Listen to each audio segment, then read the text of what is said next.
आपको बोलना पड़ेगा। योगी आदित्यनाथ हर महीने राम मंदिर जाते थे, आपको चोरी का पता कैसे नहीं चला? पहले आप हिंदुओं को ये जवाब दीजिए। योगी आदित्यनाथ जी और नरेंद्र मोदी जी अपना मुंह छिपाने के लायक कहीं नहीं रहे। जब ये चढ़ावा चोरी और ये डकैती की खबरें आई तो मोदी जी अफ्रीका और फ्रांस और नॉर्वे और स्वीडन और इटली में मेलोडी लेकर घूमने लगे। मलेशिया चले गए वो फर्जी अवार्ड खरीदने के लिए। जहां आरएसएस की एंट्री हुई, जिस मंदिर में आरएसएस घुसा, वहां से डकैती, वहां से चोरी, वहां से महापाप की खबरें आती हैं। ये इनकी असलियत। 145 करोड़ के देश में आपको इन दागदार, इन भ्रष्टाचारियों, इन घोटालेबाजों, इन जालसाजों के अलावा भगवान राम का काम करने के लिए कोई मिल नहीं रहा है। एसआईटी ने 8 छोटे छोटे प्यादों को क्यों पकड़ा, बड़े बड़े मगरमच्छों को क्यों छोड़ दिया? उस एसआईटी ने क्यों एफआईआर नहीं करवाई चंपत राय बंसल और अनिल मिश्रा और गोविंद गिरी और तमाम लोगों के खिलाफ? भगवान राम के नाम पर डकैती डाली गई और ये स्वयं भू हिंदुत्व के ठेकेदार हमारे धर्म के नाम पर कलंक है। और हम भगवान राम के पुजारी हैं, वो भगवान राम के व्यापारी हैं। बीजेपी और आरएसएस ने प्रवेश नगर कीजिए सब काजा, भगवान राम के मंदिर का संचालन तो हाथ में ले लिया, लेकिन मुंह में राम और बगल में छुरी रखने का काम किया। भगवान राम के नाम पर डकैती डाली गई और असलियत यह कि पकड़ा सिर्फ 40 दिन की चोरी गई है। 40 दिन में 70 बार भगवान राम का मंदिर लूटा गया। इन्होंने तो गजनवी को भी पीछे छोड़ दिया और ये स्वयं भू हिंदुत्व के ठेकेदार हमारे धर्म के नाम पर कलंक है।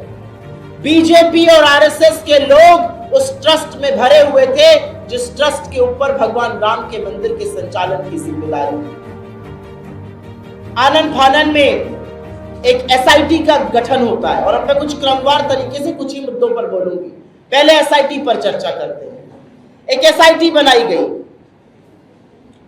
उसका देखरेख उसके प्रमुख विजय विश्वास पंत जी थे। विजय विश्वास पंत जी मध्यांचल वितरण विद्युत निगम के एमडी थे। उनके खिलाफ फ्रॉड की, जालसाजी की, भ्रष्टाचार की 2 एफआईआर। एक ऐसा व्यक्ति इनको मिला एसआईटी का चीफ बनाने के लिए। बाबुओं ने आपस में जांच करी, बाबू को जांच सौंप दी। उस एसआईटी की जांच गोपनीय क्यों है?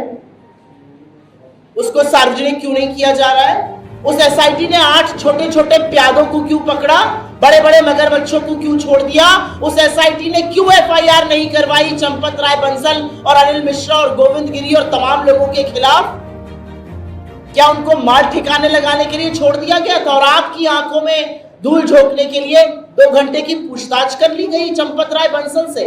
चंपत राय बंसल सर्वे सर्वा बने हुए थे उस ट्रस्ट के हर चीज के अयोध्या में और उनको बिल्कुल आजाद छोड़ दिया गया। एक छोटा सा इस्तीफा ले लिया गया और आप ही के एक साथी ने स्टिंग ऑपरेशन किया और वहां पे कहा जाता है इस्तीफे से क्या होता है, सारे फैसले तो वही लेते हैं। और यह सच है कि जो एजेंसी लोगों का रिक्रूटमेंट करती थी उसको एक फर्रे में नाम लिखकर भेजने वाले चंपत राय बंसल थे। उन्हीं लोगों ने चोरी करी, उनको गिरफ्तार किया गया।